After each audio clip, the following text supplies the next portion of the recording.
నేను ఏం తినాలి, ఎంత మోతాదులో తినాలని చెప్పడానికి ఏం చేయాలి సార్? న్యూట్రిషనిస్టా, జనరల్ ఫిజిషియన్ని సంప్రదించాలా, అమ్మ చెప్పిన మాట ఇంట్లో వినాలా, ఏం చేస్తే ఉత్తమం అంటారు మీరు? అంటే ఆనెస్ట్గా స్పీకింగ్ అందరూ ఒక డాక్టర్ని కన్సల్ట్ చేసే అవసరం లేదు దీనికి. సో అంటే ఇప్పుడు కార్బోహైడ్రేట్ కానీ, ప్రోటీన్ కానీ, లేకుంటే ఫ్యాట్ కానీ సరైన మోతాదులో మనం కన్జ్యూమ్ చేసుకుంటే మీకు అవైలబుల్ ఆన్లైనే చాలా వరకు మీకు ఇన్ఫర్మేషన్ దొరుకుతుంది. దీంట్లో మిగతా అన్నీ కూడా ఆన్లైన్ మనం చూస్తాం, అవసరం లేనట్లకి. ఓకే, ఇప్పుడు దర్ వేరియస్ కొన్ని ఆర్గనైజేషన్స్ అయితే మీకు డైట్ ప్లాన్స్ ఇస్తున్నాయి. ఒక 10 weeks ఒక ఛాలెంజ్ ఇస్తున్నాయి డైట్ ప్లాన్.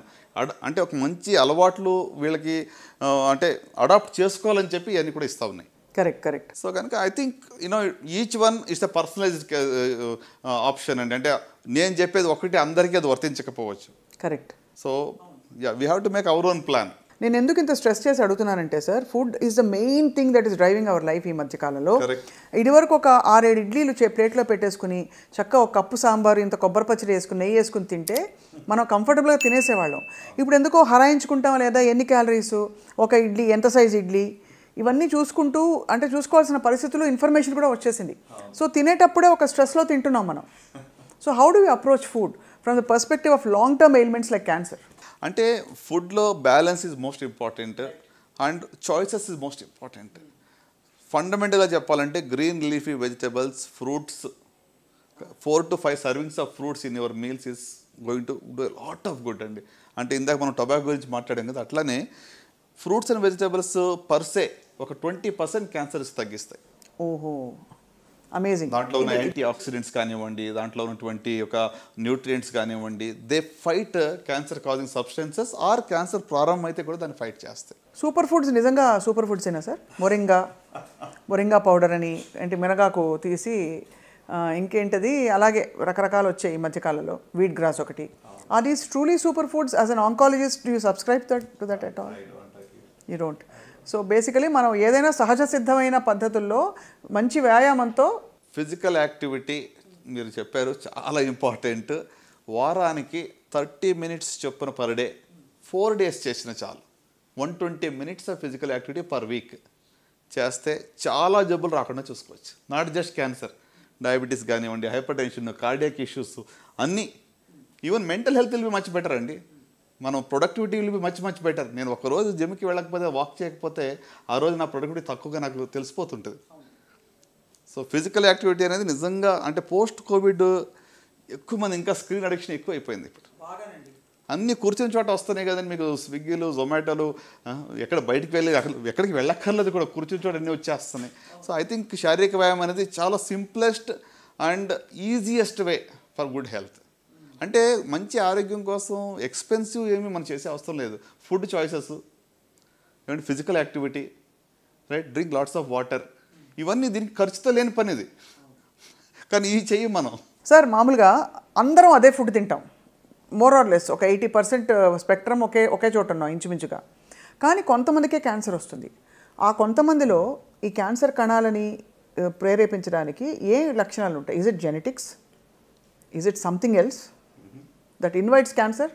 షూర్ అండి. అంటే క్యాన్సర్ రావడానికి జెనెటిక్ అనేటువంటిది, ప్రతి క్యాన్సర్ కూడా జెనెటిక్ అలాగనుకుంటే, ఎందుకంటే జీన్స్లో తేడా వచ్చినప్పుడే కదా కణాలకు విభజన అలా జరుగుతూ ఉంటుంది. కానీ ఇది జన్యుపరంగా వచ్చింది, హెరిడిటరీ అంటాం. సో హెరిడిటరీ అంటే మీకు వంశపారంపర్యంగా కుటుంబంలో వచ్చేటువంటిది. దాని యొక్క రిస్క్ అనేది 5 నుంచి 10% మాత్రమే ఉంటుంది. సో మిగతా 90 నుంచి 95% అనేటువంటిది మనకు నేచర్లో ఉన్నటువంటి మనం ఎక్స్పోజ్ అయినటువంటి కార్సినోజెన్స్ వల్ల మనకు వస్తూ ఉంటుంది. సో ఇప్పుడు మీరు అన్నారు ఏ ఫుడ్లో ఉన్న ఏ కార్సినోజన్ ఎప్పుడు ట్రిగ్గర్ చేస్తుంది, ఇట్ డిపెండ్స్. ఇప్పుడు కొంతమంది ఏమంటారు దగ్గరికి వచ్చి, మా ఫాదరు 40 ఏళ్ళుగా స్మోక్ చేశారండి, ఆయనకి ఏ లంగ్ క్యాన్సర్ ఏం రాలేదు, ఎందుకు మానేయాలి? అవును, కరెక్ట్. చాలా కామన్ జస్టిఫికేషన్ మన కామెంట్స్లో కూడా పెడతారు సార్ ఇలాంటివి. అవును, కొంతమందికి రాలేదు అన్నంత మాత్రాన మనము దీనివల్ల వస్తుందని దాన్ని డిస్ప్రూవ్ చేయట్లేదు. 90% of the lung cancers direct related to smoking prove చేసాం. 10%లో మాత్రమే నాన్ స్మోకర్స్ కూడా లంగ్ క్యాన్సర్ రావచ్చు. అవును, correct. Okay, at the same time స్మోకర్స్లో రాలేదు అంటే దట్ డజంట్ మీన్ దట్ ఇంకా స్మోక్ చేస్తే ఏం కాదనేది కాదు. మనం దాన్ని you can't prove the other way round. So ఎందుకు వస్తుంది అంటే వాళ్ళలో ఆల్రెడీ ఒక ప్రిడిస్పోజిషన్ ఉండాలి. Over a period of time ఈ కార్సినోజెన్స్ రెగ్యులర్గా ట్రిగ్గర్ చేస్తాయి, క్యాటలిస్ట్గా పనిచేస్తాయి. ఈ కణాల యొక్క జెనెటిక్ చేంజ్ అంటే ఇప్పుడు ట్యూమర్ సప్రెసర్ జీన్ అని ఉంటుంది. అంటే ఒక కణాల విభజన జరగకుండా ఉండేటువంటి ఒక జీన్ ఉంటుంది, దాన్ని ఆల్టర్ చేస్తాయి. ఆల్టర్ చేసినప్పుడు అది సప్రెసింగ్ బదులు కీప్ డివైడింగ్ అంటుంది. అంటే ట్రాఫిక్ సిగ్నల్స్ ఫెయిల్యూర్ అయినట్టు అనుకోండి. Instead of green it says red. Okay, 2 చోట్ల 3 చోట్ల సిగ్నల్స్ రెడ్ అయినాయి అనుకోండి, ట్రాఫిక్ అంతా వచ్చి జామ్ అయిపోతుంది ఒకే చోట. సో ఒక లంప్ ఫార్మ్ అవుతుంది. So it's a failure of signalling system. మన కణాల్లో ఉన్న సిగ్నల్స్ కణాల విభజన జరగాల వద్దా, ఆగు అనే దానికి బదులు వెళ్ళు అని చెప్తా ఉంది. So it keeps on dividing అని. సో అంటే ఇది it's triggered by various carcinogens, అంటే ఈ యొక్క క్యాన్సర్ కాజింగ్ సబ్స్టెన్సెస్ దానివల్ల జరుగుతూ ఉంటుంది. సార్ ఆటో ఇమ్యూన్ కండిషన్స్కి క్యాన్సర్కి ఏమైనా సంబంధం ఉందా? ఆటో ఇమ్యూన్ దాంట్లో కూడా కొంతవరకు ఇమ్యూనిటీ అనేటువంటిది మరి తక్కువగా ఉండటం వల్ల రిస్క్ ఆఫ్ క్యాన్సర్ అనేది పెరుగుతుంది ఆటో ఇమ్యూన్ కండిషన్స్ ఉన్న. Right. And my final question with foods and cancer sir, మన చేతుల్లో లేనివి కొన్ని ఉంటాయి.